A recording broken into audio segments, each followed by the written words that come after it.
নামাজের সেজদায় ঝিমানি আসলে কি ওযু ভেঙে যাবে? নামাজের সেজদায় হালকা ঘুম আসলে, পরে হুঁশ আসলে নামাজ চালিয়ে যাবে, নাকি পুনরায় ওযু করে নামাজ পড়তে হবে?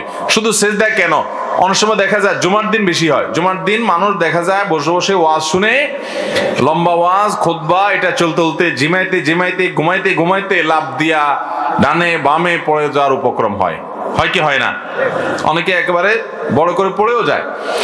তো এরকম নামাজের মধ্যে কিংবা নামাজের বাইরে মসজিদে বসা অবস্থায় যদি আপনার ঘুম আসে, তাহলে এই ঘুমের কারণে যদি আপনি পড়ে যান তাহলে ওযু ভেঙে যাবে। ধরুন আপনি বসা ছিলেন, পড়ে গেছেন, সেজদায় ছিলেন, ঘুমে আপনি একদম পড়ে গেছেন।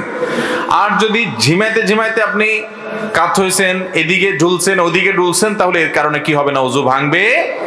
আর যদি হেলান দিয়ে কিছুর সাথে আরাম করে ঘুম দেন এবং সে হেলান দেওয়া জিনিসটা যদি সরায় ফেলায়, এমনিও তো জাগ্রত মানুষকে সরায় ফেললে পড়ে যায়, সেটা ভিন্ন কথা।